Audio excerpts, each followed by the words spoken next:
ছাত্ৰ ছাত্ৰীসকল এডুএইচএলৈ তোমালোকক স্বাগতম জনাইছো আৰু মই গৌতম দাসে তোমালোকক ক্লাছ 12 কেমিষ্ট্ৰিৰ বিষয় ৰসায়ন বিজ্ঞানৰ বিষয় অধ্যয়ন কৰাম ঠিক আছে প্ৰথম আমি জানো যে ফাৰ্স্ট ইয়াৰত তোমালোকৰ কেমিষ্ট্ৰিৰ দুটা পাৰ্ট আছিল টেক্সট বুকৰ দুটা পাৰ্ট আছিল পাৰ্ট 1 আৰু পাৰ্ট 2 প্ৰথম খণ্ড আৰু দ্বিতীয় খণ্ড ঠিক সেইদৰে সেকেন্ড ইয়াৰটো তোমালোকে কেমিষ্ট্ৰি টেক্সট বুকৰ দুটা পাৰ্ট পাবা পাৰ্ট 1 আৰু পাৰ্ট 2 প্ৰথম খণ্ড আৰু দ্বিতীয় খণ্ড ঠিক আছে we'll start with the first chapter and first chapter is solid state কঠিন অৱস্থা পদাৰ্থৰ কঠিন অৱস্থাৰ বিষয়ে তোমালোকে অলৰেডি পাই আহিছা যদি আমি কওঁ পদাৰ্থ that is called as matter consists of three states of matter তোমালোকে পাই আহিছা you know about this and these are solid liquid and gas নহয় জানো অসমত কলে কঠিন জুলীয়া আৰু গেছীয় অৱস্থা ঠিক আছে আমি জানো matter consists of certain fundamental particles small particles these particles may be an atom molecule or ion arrangement of these substances in any matter any arrangement of these particles in any matter is responsible for existence of a given substance in different state solid liquid বা gas in gas you have seen these particles are widely apart that is why they are free to move and they can move anywhere so that is why there is no intermolecular force between the particles so that is why gas do not have any fixed volume or fixed size in liquid come to the next point in liquid the particles are to a certain extent close to each other that is why there is some intermolecular force operating between them জুলীয়া অৱস্থাত কি হয় কণিকা বিলাকৰ মাজত দূৰত্ব কিছু পৰিমাণে কমি যায় ইহতৰ মাজত কিছু আকৰ্ষণ বলে কাম কৰে that is why liquid have definite volume but do not have definite shape finally come to the solid state in solid state তোমালে পাই আহিছা কি particles are very closely spaced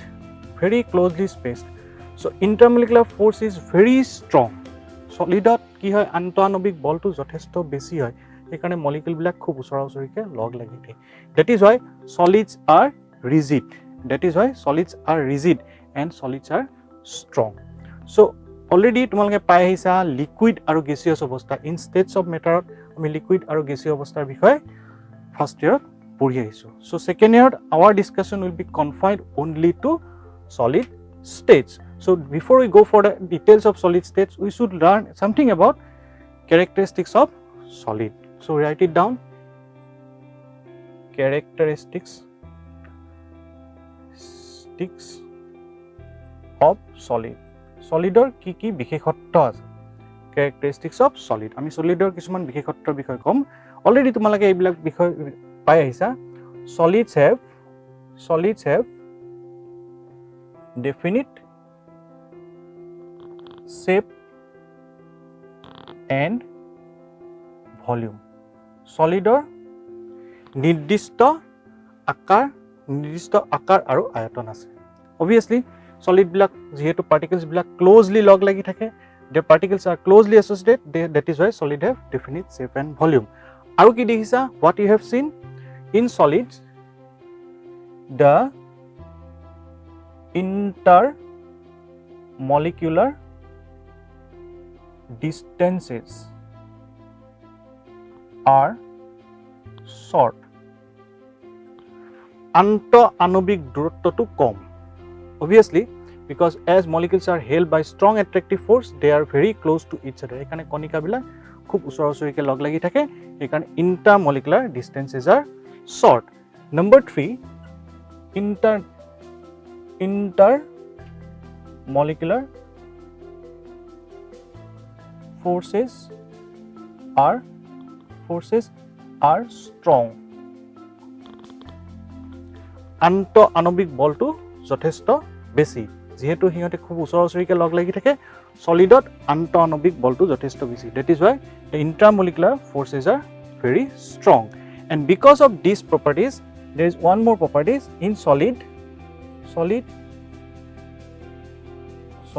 are highly incompressible solid are highly incompressible and rigid. Solid are highly incompressible and rigid. As the particles of the solids are very close to each other, so they cannot be bring further close to each other. Aru usole ihotok anibo nuari. That is why solid are highly incompressible.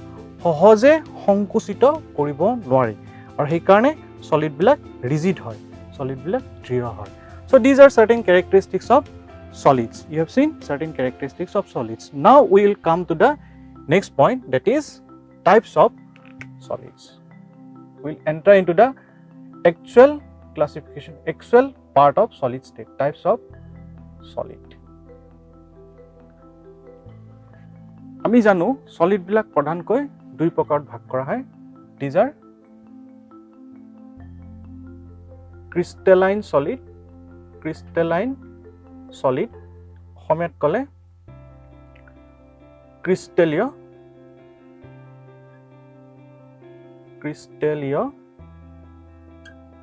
কঠিন, crystalline solid, crystalline কঠিন. আনটো হ'ল amorphous solid, to হ'ল অনিয়তাকাৰ.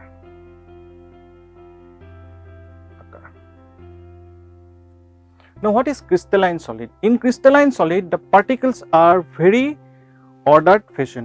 What is crystalline solid? You see solid in which the constituent particles are arranged in a definite order for the entire crystal, have definite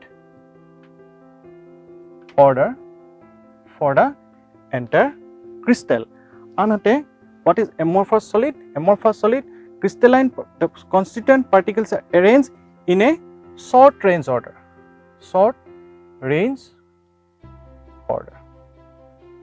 Constituent particles are arranged in a short range order. So crystalline solid, the particles are arranged in a definite order throughout the crystal. In amorphous solid, constituent particles are arranged in a short range order for a limited order.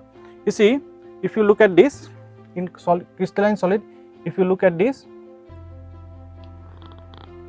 the particles, if you put this in this form, these are considered to be particles, then these particles are ordered, arranged in a definite order.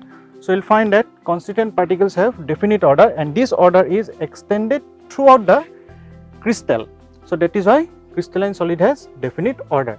Now in amorphous solid, there may be some order, but this order is same short range order. You look at this, if we are considering certain arrangement in this form, we are having some arrangement, different type of arrangement.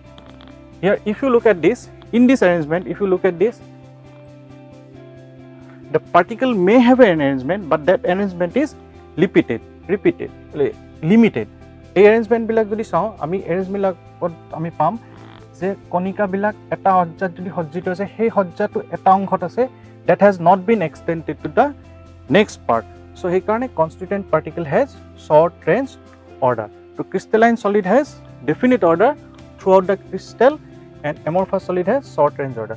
Definition হিচাপত লিখিলে আমি লিখিব পাৰো, crystalline solids are solids which have arranged in a definite order throughout the crystal. Amorphous solid বা অনিয়তাকাৰ solid আমি ক'ব পাৰো, amorphous solid are the solid in which the particles are arranged into a short range order. ঠিক আছে, these are the two parts of solids. Next we will come to the types of these type of solids. What are these types of solids, in which we will see the difference between these type of solids. Before that, we will come to the examples. Some examples of crystalline solid. Examples of crystalline solids are like sodium chloride, cesium chloride. Almost all type of salts are coming under crystalline solid. Crystalline কঠিন পদাৰ্থৰ ভিতৰত এইবিলাক পদাৰ্থক আমি ধৰিব পাৰো. Cesium chloride, যেনেকে ice, বৰফ, this is coming under crystalline solid. আনহাতে amorphous solidত যিবিলাক অনিয়তাকাৰৰ ভিতৰত ধৰো, তাৰ ভিতৰত আছে তোমাৰ example ধৰা প্লাষ্টিক, ৰাবাৰ, etc. আমি ক'ব পাৰো wax, মম বিলাকো amorphous solidত ধৰা. So crystalline solid, আমি সচৰাচৰ দেখা বস্তুবিলাকৰ ভিতৰত crystalline solid কোনবিলাকত আহে? সাধাৰণতে ঘৰত দেখিছা তুমি চেনি আকৃতিৰ যিবিলাক বস্তু, চেনি আকৃতিৰ বস্তুবিলাক crystalline solidত ধৰা হয়। আৰু চেনি আকৃতি সেইবিলাক দানা আকৃতি হয়। আৰু যিবিলাক powder type substance are taking under amorphous solid অন্য এটাকাৰ কঠিন পদাৰ্থ ঠিক আছে তো নেক্সট আমি আহিম ক্ৰিষ্টেলাইন সলিড আৰু এমৰফাছ সলিডৰ ভিতৰত পাৰ্থক্য ঠিক আছে